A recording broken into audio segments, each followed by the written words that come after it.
마드리드의 태양은 아직도 뜨거웠다. 여름 저녁, 솔 광장과 맞닿은 오래된 골목길은 관광객들의 들뜬 목소리와 타파스 바에서 흘러나오는 소음, 그리고 간헐적으로 들려오는 거리 악사들의 선율로 어지럽게 넘실댔다. 하지만 그 생기 넘치는 풍경 아래에는 보이지 않는 경계선이 그어져 있었다. 누구는 이 도시의 화려함을 마음껏 즐기고 또 다른 누구는 그림자처럼 존재하며 끊임없이 의심의 눈초리를 받아야 하는 그런 선 말이다. 하비에르는 낡았지만 정성껏 관리한 기타 케이스를 닫았다. 오늘 저녁 벌이는 나쁘지 않았지만 그의 영혼은 이미 한 줌 재처럼 바싹 말라 있었다. 검은 곱슬머리는 땀에 젖어 축 늘어진 채 이마에 달라붙었고 빛바랜 티셔츠는 그의 마른 몸을 더욱 왜소하게 만들었다.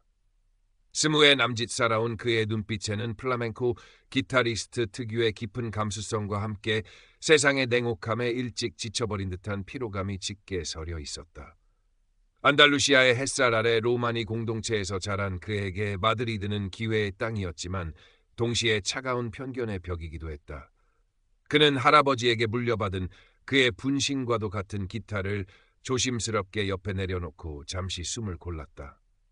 기타만이 그의 유일한 위안이자 이 험한 세상에 맞설 수 있는 작은 무기였다.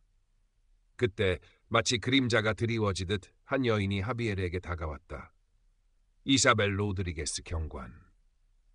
40대 초중반으로 보이는 그녀의 경찰 제복은 한치의 흐트러짐도 없이 각이 잡혀 있었고 단정하게 묶어올린 머리와 냉담하리만큼 표정 없는 얼굴은 주변의 소란함과 기묘한 대조를 이루었다.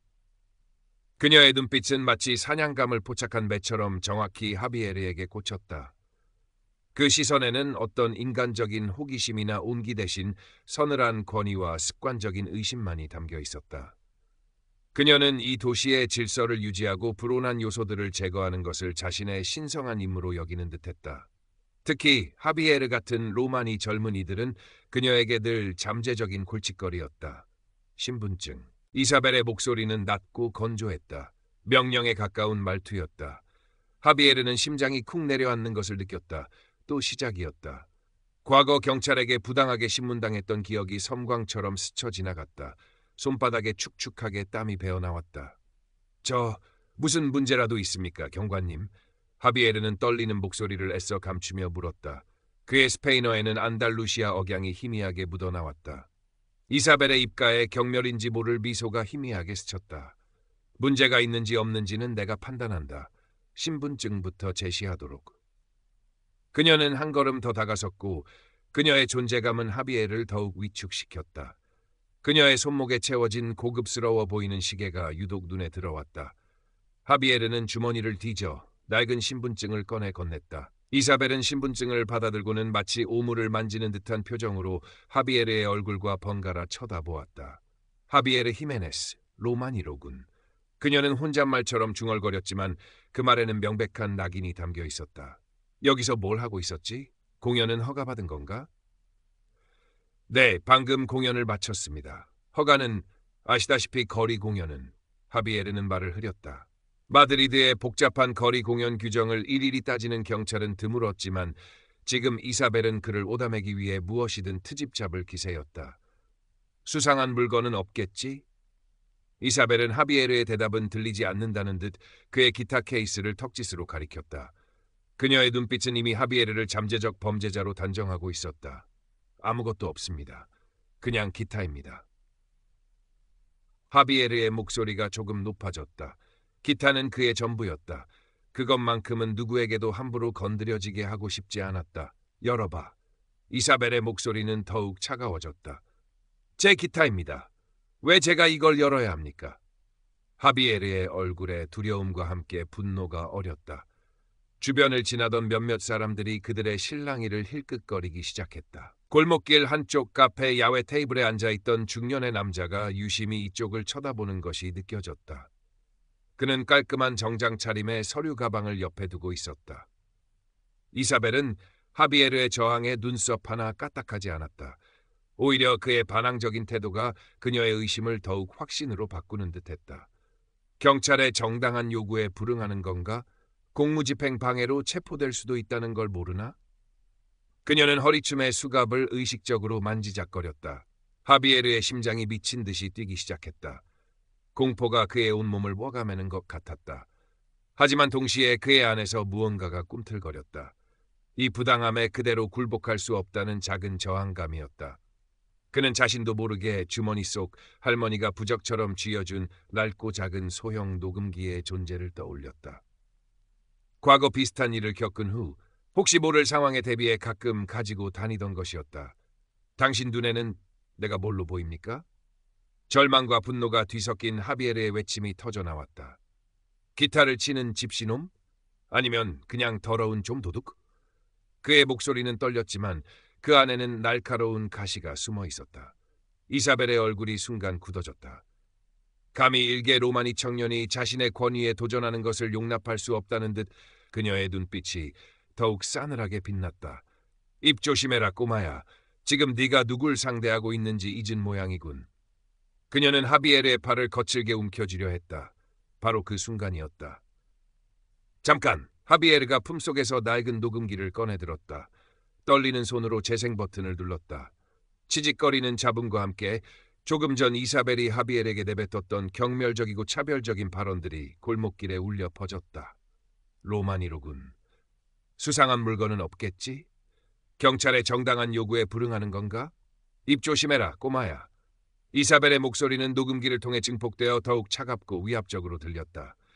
주변은 순간 정적에 휩싸였다. 지나가던 사람들은 걸음을 멈추고 무슨 일인가 싶어 두 사람을 쳐다보았고 이사벨은 믿을 수 없다는 듯 하비에르와 그의 손에 들린 녹음기를 번갈아 보았다. 그녀의 냉정했던 얼굴에 처음으로 당혹감과 분노가 뒤섞인 표정이 떠올랐다. 이게 무슨 짓이지? 이사벨의 목소리가 살짝 떨렸다. 그때 아까부터 상황을 지켜보던 카페의 중년 남자가 자리에서 일어나 다가왔다. 그의 손에는 서류 가방이 들려 있었다. 경관님, 잠시만요. 남자는 침착하지만 단호한 목소리로 말했다. 저는 라파엘 바르가스라고 합니다. 변호사입니다. 그는 명함을 꺼내 이사벨에게 건넸다. 지금 이 상황은 명백한 직권남용이자 차별행위로 보입니다. 그리고 이 녹음은 중요한 증거가 될 수 있겠군요. 라파엘의 등장과 그의 말은 얼어붙었던 공기를 깨뜨렸다. 주변에 모여든 사람들의 웅성거림이 커졌고 몇몇은 스마트폰을 꺼내 이 광경을 촬영하기 시작했다. 이사벨은 사면초가에 몰린 맹수처럼 주변을 둘러보았다. 그녀의 눈빛은 여전히 날카로웠지만 그 안에는 이전에는 없던 불안감이 스며 있었다. 이건 불법적인 녹음이다. 증거가 될 수 없어. 이사벨은 애써 침착함을 유지하려 했지만 목소리에서는 다급함이 묻어나왔다. 불법적인지는 법정에서 판단할 문제입니다. 경관님. 라파엘은 차분하게 응수했다. 하지만 지금 중요한 것은 경관님의 발언이 다수의 증인 앞에서 공개되었다는 사실입니다. 하비에르 씨, 이 녹음 파일은 잘 보관하셔야 합니다. 라파엘은 하비에르에게 부드럽게 말했다. 하비에르는 여전히 떨리는 손으로 녹음기를 꽉 쥐고 있었다. 그는 라파엘을 올려다보았다. 낯선 사람의 도움이었지만 그 순간만큼은 세상에 혼자가 아니라는 느낌이 들었다. 이사벨은 입술을 깨물었다. 그녀는 이런 상황을 전혀 예상하지 못했다. 늘 그녀의 권위 앞에 쉽게 굴복하던 그런 부류의 인간들이 아니었다. 그녀는 자신의 경력에 오점이 생길 수도 있다는 생각에 눈앞이 아찔했다. 하지만 겉으로는 여전히 냉정함을 가장하며 무전기를 꺼내들었다. 상황 보고하겠다. 지원 요청한다. 그녀의 목소리는 기계처럼 딱딱했다. 라파엘은 하비에르의 어깨를 가볍게 두드리며 말했다. 걱정하지 마십시오. 하비에르 씨, 제가 함께 하겠습니다. 모든 법적 절차를 도와드리겠습니다. 잠시 후 다른 경찰들이 현장에 도착했고 상황은 일단락되는 듯 보였다. 이사벨은 동료 경찰들에게 무언가를 쏘아붙이듯 말했고 하비에르는 라파엘과 함께 근처 경찰서로 동행하여 간단한 조사를 받아야 했다. 이사벨은 하비에르를 노려보았지만 이전과 같은 위압감은 느껴지지 않았다. 그녀의 권위는 이미 골목길에 울려 퍼진 그녀 자신의 목소리에 의해 산산조각 나 있었다. 조사를 마치고 경찰서를 나왔을 때 밤은 이미 깊었다. 마드리드의 거리는 여전히 화려했지만 하비에르에게는 그저 차갑고 낯선 공간일 뿐이었다. 라파엘은 하비에르에게 자신의 연락처를 다시 한번 확인시켜주고는 따뜻한 격려와 함께 헤어졌다. 오늘 일은 잊지 마십시오, 하비에르 씨. 당신은 혼자가 아닙니다. 그리고 당신의 목소리는 힘이 있다는 것을 기억하십시오. 하비에르는 무거운 발걸음으로 자신의 작은 방으로 돌아왔다. 같은 로마니 친구인 카르멘이 그를 걱정스러운 얼굴로 맞이했다. 하비에르는 오늘 있었던 일을 카르멘에게 털어놓았다. 카르멘은 분노하면서도 하비에르를 꼭 안아주었다. 하비, 정말 큰일 날 뻔했네. 하지만 네가 그렇게 용감하게 맞섰다니 정말 대단해. 카르멘의 눈에는 눈물이 그렁거렸다. 그 기타, 네 할아버지의 영혼이 담긴 기타를 지켜냈구나. 그날 밤 하비에르는 잠을 이루지 못했다. 두려움과 분노, 그리고 아주 작은 승리감이 뒤섞여 그의 마음을 어지럽혔다. 이사벨 경관은 어떻게 될까? 그녀가 제대로 된 처벌을 받을까? 아니면 이 모든 것이 그저 하룻밤의 소동으로 끝나버릴까? 세상은 쉽게 변하지 않는다는 것을 그는 이미 뼈저리게 알고 있었다. 며칠이 지났다.